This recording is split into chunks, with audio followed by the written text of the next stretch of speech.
Bienvenue tout le monde pour ce séminaire de formation. Nous allons démarrer sans plus tarder, mais j'aimerais d'abord vous raconter une histoire.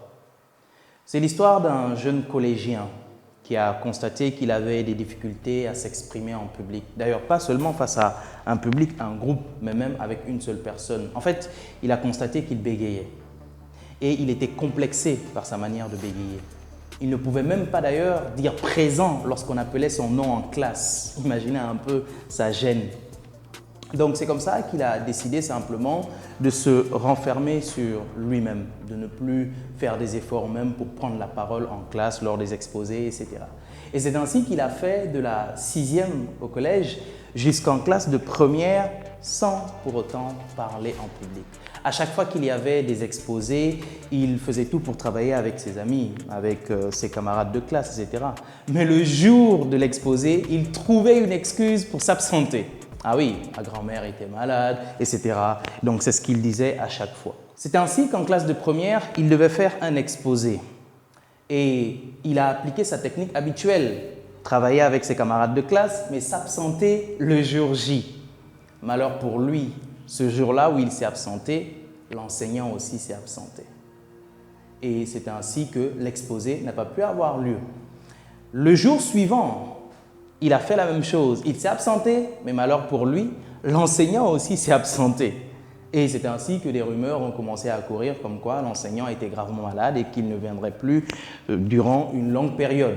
Et c'est ainsi qu'un autre jour encore, il a décidé donc de rester en salle à l'heure du cours de cet enseignant-là, puisqu'il était convaincu que l'enseignant en question ne viendrait pas. Mais malheur pour lui, c'est ce jour-là que l'enseignant est venu.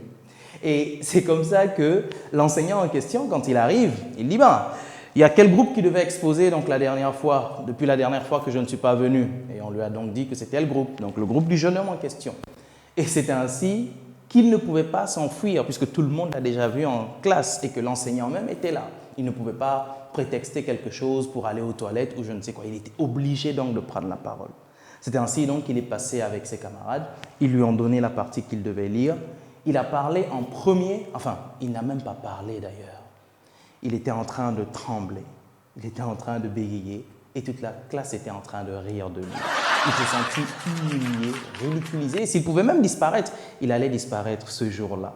Malheureusement, il n'avait pas ce super pouvoir. C'est comme ça donc qu'il a été obligé de s'exposer et finalement de faire face à cette lacune-là, cette faiblesse-là qu'il a très longtemps traînée. Et quand il est allé s'asseoir et que quelque temps après, il a reçu donc, sa note d'exposé, il a constaté que l'enseignant lui a donné une bonne note. Mais il s'est rendu compte, mais attends, qu'est-ce qui se passe? Cette note, je ne la mérite pas. C'est ainsi qu'il va voir l'enseignant et qu'il lui demande de justifier cette note-là parce que lui, il sait en âme et conscience qu'il n'a rien fait de bon, entre guillemets. C'est ainsi que l'enseignant lui dit qu'en réalité, il sait qu'il a les connaissances en question, mais simplement qu'il a des difficultés à s'exprimer. Et que cette note en question qu'il lui a donnée, c'est pour l'encourager à aller au-delà de ses limites. C'est ainsi que sa vie a changé. C'est ainsi qu'il a décidé que désormais, il ne fuirait plus aucune occasion de prise de parole en public. Mais qu'au contraire, il fera tout pour s'entraîner, s'exercer, travailler sur lui-même afin de véritablement progresser. Quelques années plus tard, devenu étudiant, ce jeune homme a participé à des concours d'art oratoire, des concours de débat, jusqu'à être champion plusieurs fois. Et avec d'autres de ses camarades, il a mis en place cette structure Oratorship Academy. Pourquoi? Parce que simplement, il est convaincu qu'en réalité, tout le monde peut surmonter ses difficultés de prise de parole en public. En réalité, il croit au changement parce que lui-même, il est une expérience, il est un exemple de changement. Et c'est ce pourquoi il croit véritablement que quel que soit votre niveau, quelles que soient vos difficultés, quelles que soient vos lacunes, si vous décidez véritablement de travailler là-dessus, vous allez devenir excellent.